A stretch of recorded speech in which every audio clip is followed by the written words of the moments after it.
You're listening to Press This, a WordPress community podcast on WMR. Each week, we spotlight members of the WordPress community. I'm your host, Doc Pop, and I support the WordPress community through my role at WP Engine and my contributions at torquemag.io. You can subscribe to Press This on Red Circle, iTunes, Spotify, or your favorite podcasting app. You can also download the episodes directly from WMR.fm. According to the World Health Organization, around 285 million people worldwide have moderate to severe vision impairment that can make it difficult for these users to access all of the content across the web. They can access certainly parts of it and large parts of it, but there might still be parts that are difficult for some users to reach. I feel like web designers are thinking more critically about building more accessible websites these days, and it's been a hot topic in the WordPress community. I believe more accessible websites make the web more inclusive, but they also make the web a better experience for all users, even those that don't identify as visually impaired. Today, we're going to talk to Bud Kraus, the Chief Education Officer at Joy of WP. He's also been a contributor at torquemag.io. Bud recently gave a talk at WordCamp Europe titled, "Using Low Vision as My Tool to Help Me Teach WordPress." And in his talk, Bud demonstrated the tools and methods he uses to surf the web, but he also talks about how his experience has made him a better WordPress educator. So I'm excited to talk with Bud about this. Bud, why don't you kick us off by just telling us how you got into WordPress? Well, thanks, Doc, and thank you for having me on your podcast. I really appreciate it. It all started back in 2009 when I was having lunch at the Oyster Bar in Grand Central in New York City, where a client said to me, Bud, you ought to learn WordPress. And I said, no, I'm a rage against the machine kind of guy. And he looked at me seriously and he said, no, you've got to learn WordPress. Here's my username and password for my website. Go in there, fiddle around with it, see what plugins do. And I did. And I set up my own WordPress site. And once I realized, maybe a year later that you could do something called a child theme and make WordPress your own, I was hooked. And little did I know what would happen years later too. So that's how I got started with it. You were already teaching like web design at the time, or did you get into web design through that? Yes, I was. I was teaching at Pratt Institute in New York City. I was really teaching HTML and CSS and a little bit of JavaScript. And so I just didn't see any place for WordPress, but eventually I did. And I started teaching WordPress at the Fashion Institute of Technology and teaching it online and doing all kinds of things as far as teaching goes for businesses as well. And back then, this was the early, 2011, 12, whatever, there was a huge market. Everybody wanted to learn WordPress. So that was great. You recently gave a talk, and you also based it on a Smashing Magazine post that you did back in 2018, which is a great article. The talk is called "Using Low Vision as My Tool to Help Me Teach WordPress." And I'm curious, you mentioned in the talk that you have moderate vision impairment through macular degeneration. I'm curious about the tools that you use to surf the web. Can you tell us a little bit just about like the tools that you use and how not all visually impaired users use the same tools and settings? Well, that is absolutely correct, because vision loss, or any disability for that matter, is very idiosyncratic. So not everybody uses the same solutions. And I always believe don't use technology for something that you don't really need. So I don't really need a whole lot, but I do need things that, let's say, a normally sighted person doesn't use. For example, I do a lot of zooming in and zooming out so I can see things. I use a lot of voiceover so I can hear things. And really, that's about it. I don't have to use, like, people who are more severely impacted use JAWS and other technologies like that, which are much more complicated to learn than what I use. Yeah. When watching your talk, I was reminded of when I think of visual impairment, which again, I'm actually a little bit on the, I don't have great vision, so I definitely use a lot of these accessibility tools myself. But for some reason, even though I'm using some of these tools, I still think of designing accessible web pages as being, alt tags, and make sure you're marking headers instead of just doing like bold headers. You're actually marking your things properly and kind of these sort of things. And so your talk was just a reminder that like not everyone's using a screen reader. Right. They all have different ways of kind of using the web. But if you use markup correctly, regardless of your interest or lack thereof in accessibility, you're doing things the right way, and it'll benefit so many things, as search engine optimization, to mention one. So I've always taught people web design standards before there was really a term called web design standards. It's just the right way of doing things. So, that's the best way to go. So how has your experience helped you communicate and teach WordPress to others? Well, for one, there's a couple of things. One is I can't go into a classroom and just wing it. I have to be super prepared. I have to know exactly what I'm going to be doing that day. And even especially if it's new material, I have to really rehearse. So because I can't go into class and read stuff, I have to sort of memorize it. And that's okay. It makes you a better teacher, actually. You're really prepared. And that's really something that I learned from just having a vision loss is, no winging it. You've just got to, you've got to be prepared to, you've got to have a good lesson plan going in and so there is a disadvantage if students say, well, we want to do something totally different. Or you say, no, we have to stay on we have to sort of stick to the plan here. And usually they do. So that's not a problem. I mean, that's just one. There's other things too. Like, for example, there's a principle in accessible design, grouping. We like to group things. Makes it easier for technology, for people to understand. And so I group things too. Like I'll teach things in groups. Maybe we'll do everything about pages. Maybe we'll do everything about posts. Maybe we'll do everything about themes, sort of like to keep these things together. And I think it's sometimes a little more understandable if you use grouping as an idea. And that's something definitely I learned from accessible design. So. So when you're talking about grouping, you're saying that that's going to be that's a thing that you do for practicality on your end as a teacher, but that benefits students because it kind of helps keep things packed together. Yes, I think it's more instead of being all over the place, that students have sort of they understand like we're going to be, and if they have a syllabus, they can see. Today we're going to be talking all about pages, or we're going to be talking about posts, or we're going to be talking about images. Now, you can't, from a practical standpoint, you just can't put all these things in nice, neat little silos. We know that. But if you can, to a certain extent, keep that idea of grouping things like that, I think it's, really, it's going to be helpful for the students. But I was kind of curious about this as you were talking. We're talking about your experience as an educator. I'm curious for students. Have you ever had a group of students that themselves were maybe visually impaired? Yeah. How did that change how you taught to them? Well, I'm going to change your question a little bit because I've never had I don't think I've had anybody who was visually impaired, but I had a deaf student. And I thought that was really interesting because what I learned from that experience was, when you're deaf, you can't just read the words in your mind because that's audio. So they don't have an ability to do that. That's what American Sign Language is all about. And that's when I started learning, oh, now I get it. And in fact, this student who was very bright, he was a really good designer too. He brought to class a signer. So every time he came to class, somebody would sign whatever I was teaching, which was kind of interesting, and it worked.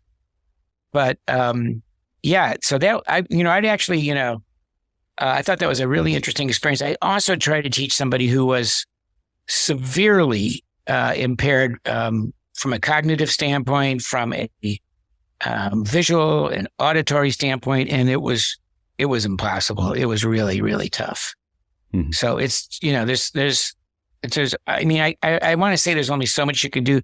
Now, I'm not a trained person in that field, so, maybe that was really on me, but you can see where this can be very difficult in some, in a very, very tiny minority of the segment of the population.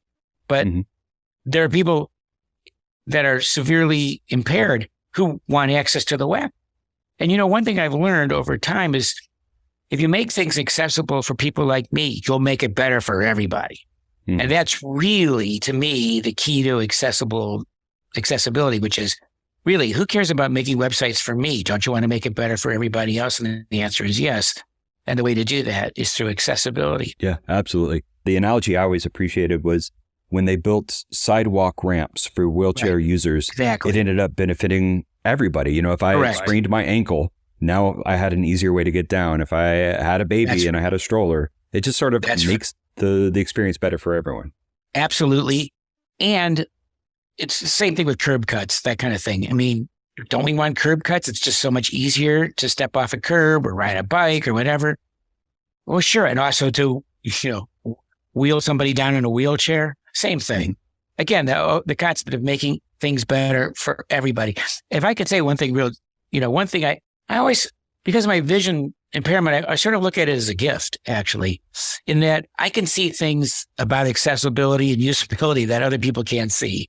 And so, I don't look at myself as poor me. I sort of like sometimes think lucky me, because I get to see things in a different way and just understand things in a different way. Not saying better or whatever. It's just different. And that's a great spot for us to take a quick break. We are going to come back and continue our discussion with Bud Kraus about the conversation that he had at WordCamp Europe about being a presenter and just educating WordPress in general. So stay tuned for more WordPress news after this break. Time to plug into a commercial break. Stay tuned for more Press This in just a moment. Welcome back to Press This, a WordPress Community Podcast. I'm your host, Doc Pop. Today I'm talking to Bud Kraus, the Chief Education Officer at Joy of WP, who's been teaching web design for many years and recently gave a talk at WordCamp Europe. Bud, you mentioned at the end of the talk that this was a dream of yours. Can you tell us about that? Oh, I certainly can. So, in like 2015, 16, 17, I'd be watching the stream of WordCamp Europe, and I'm sitting at my computer thinking, God, wouldn't it really be cool to go to WordCamp Europe? I mean, what an experience that would be. And so I don't know what got into me, but last year I started thinking, well, I'm going to apply to speak at WordCamp Europe. What the heck? They'll never pick me. So I don't have to worry about anything. Just apply. And I did. And I chose the one topic. I felt like I just had, one story in me to give. And that was on, how I use low vision to help me understand. Well, it's, it's called using low vision. What was the topic? I don't even remember the name anymore. But using low vision is my tool to help me teach WordPress. And I applied and I waited to hear. And the day I heard was March 31st. I'll never forget. 6:15 in the morning. I go into my office. I look at the email and it says, the first 3 words were, "We are thrilled." And I stopped right there. And I knew, and I said to myself, "Oh, they must have made a mistake. This is sent to the wrong person." And I kept on reading, and I said, whoa, it really was me. And I was very tempted to wake up my wife and tell her, because she'd been wanting to go to Greece and Santorini forever. And she got up, and when she saw it, she did a double take, and she says, "I guess we're going to Greece." So. And of course, I had told everybody that I had applied, but the chances of me getting picked were like 1 in 1,000. And it turned out not that bad of an odds, but pretty slim odds. Mm-hmm. So I'm forever grateful to the WordCamp Europe organizers for choosing me. And yeah, so you at this point, up until this point, you had never even been to WordCamp Europe, which is one of the largest, if not the largest WordCamps in the world ever. And your first time going, you gave a massive presentation. Kudos on that. Well, my wife said I did a really good job, and she's a very tough critic. So if she said I did a good job, I'll take it. It was really an honor of a lifetime. It was an experience I will never, it's impossible to forget. And I don't want to forget it. And I met, so many people that I already know, but more important, or as important, I met whole lots of new people that I sort of met in the weeks leading up to WordCamp Europe. I was reaching out and meeting new people on Twitter and LinkedIn and elsewhere. And it was great. It was just absolutely, I don't know. I feel like, geez, I'm so fortunate to have done all this. I mean, I get to go to WordCamp Europe and really just talk about myself. Now, if I may say, I gave this talk in Boston a couple years earlier, and I was terrible. And I would have booed myself off the stage. And I said to myself, if you ever give that talk again, you better do a much better job. So really, I rebuilt the whole thing, and I think I did a much better job. So awesome. And so now that you got this under your belt, are you getting ready for your pitches next year? Are you going to try to give a talk at WordCamp Asia? Well, that's funny. You should say that, because yes, although I've never had well, we've had one WordCamp Asia. I haven't had the drive to go to WordCamp Asia, but I'm thinking like, it would be kind of cool to go to Taiwan.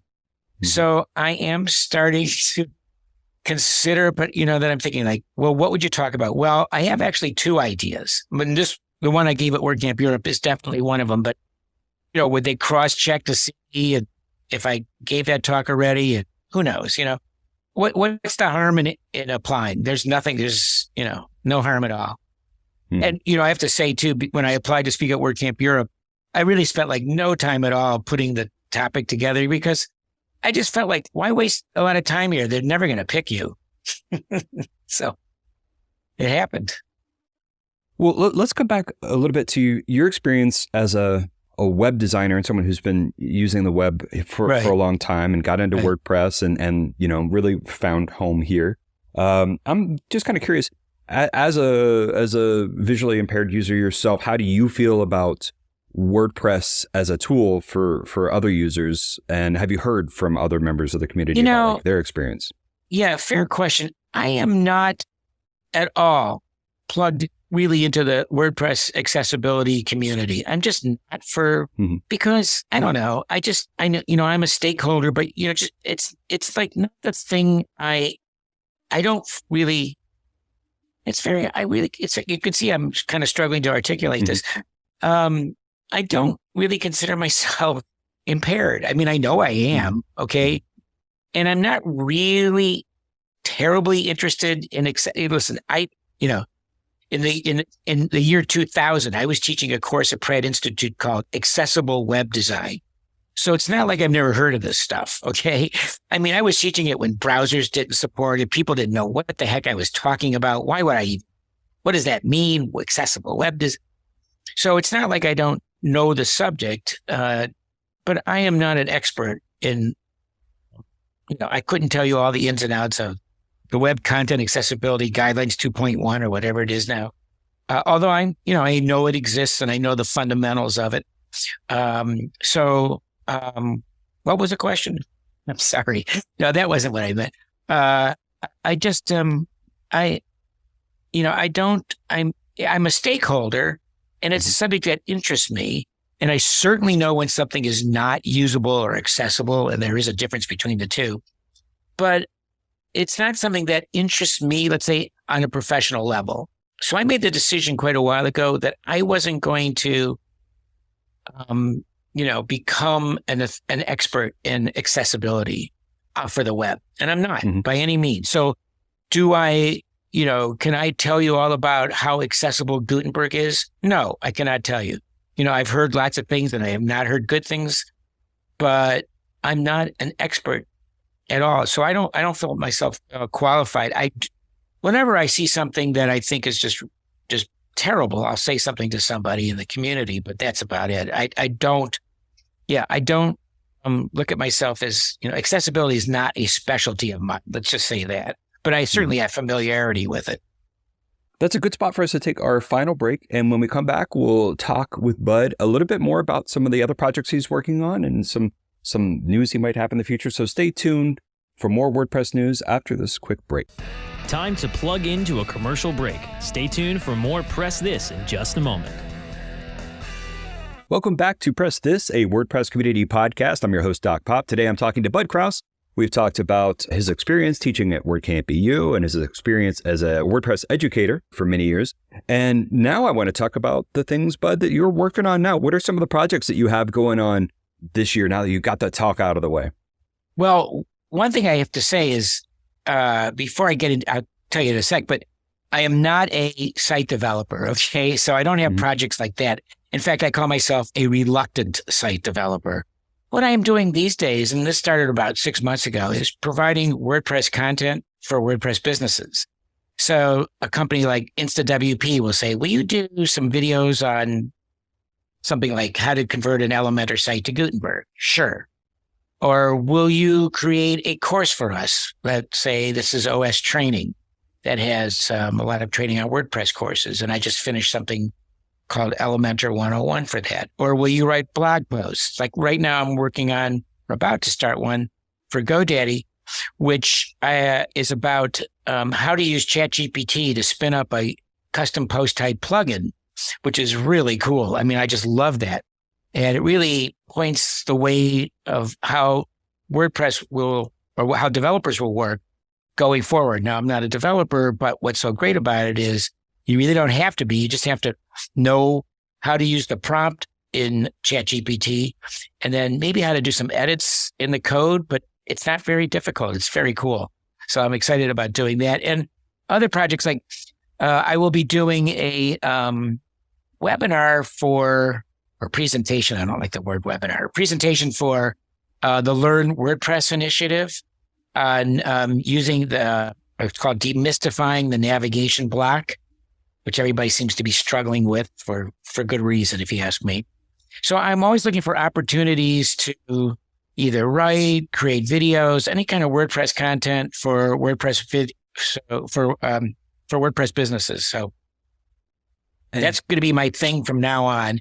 And I must say too, it really leverages all the contacts I have from the WordPress community. You know, I've been very fortunate to meet and know a lot of people in the great community. And I never really knew, it's sort of like by accident, I said, you know, I could work with these people. I would love to work with these people. So that's really what is really happening now with me. And you know, I've sort of turned away from developing websites because if you do it long enough, you're just going to eventually hate yourself and hate web development. Mm-hmm. So, and you're going to be at WordCamp US, not giving a presentation, but you said that you were going to be part of the community summit. Yeah, I'm excited to be going to the community summit because number one, I really don't know what it is. I know that it is something that's been restarted after COVID. I believe it's basically going to be 2 days of talking about how to strengthen the WordPress community. And I've pitched an idea to the organizers about what we could talk about, but we'll see. It should be great. I mean, I know that I'm going to be in DC for like 5 days now because of the community summit. And I won't be at contributor day, but I will be at the 2 days of the WordCamp US. So that should be really, I've been very fortunate this summer because I started out at WordCamp Europe. And then 2 weeks after that, I went to WordCamp Montclair, which is a small community in New Jersey, and saw a lot of the WordCamp, or some of the WordCamp Europe people there as well. And then on to WordCamp US in August. So, wow, I really feel I've been at WordCamp all summer, which is great. Let's wrap this up here. What's a good spot for people to be able to follow the project you're working on and reach out to you with any questions they might have? Sure. If you want to contact me, I have a contact form on my site, which is joyofwp.com. It's real easy to remember. Now, it's not Joy of WordPress. It's joyofwp.com. And you can also email me, which is bud@joyofwp.com. So I don't make it hard to get a hold of me. It's really easy to get a hold of me. And please do. And I just want to reiterate, because you said this too, but I just want to say, anyone listening, if you are looking for some content, you're looking for videos, you're looking for articles, Bud is taking orders now. Now's a good time to reach out to you, right? Thanks, Doc. Well, thanks for listening to Press This, a WordPress community podcast on WMR. You can follow my adventures on Twitter @TheTorqueMag. That's where we tweet. That's @TheTorqueMag. You can also go to torquemag.io to find old articles like the ones Bud has shared with us, as well as breaking news and tutorials and things like that. So go to torquemag.io for more of those. You could subscribe to Press This on Red Circle, iTunes, Spotify, or you can download it from WMR.fm. I'm your host, Dr. Popular. I support the WordPress community through my role at WP Engine, and I love spotlighting members of the community each and every week on Press This.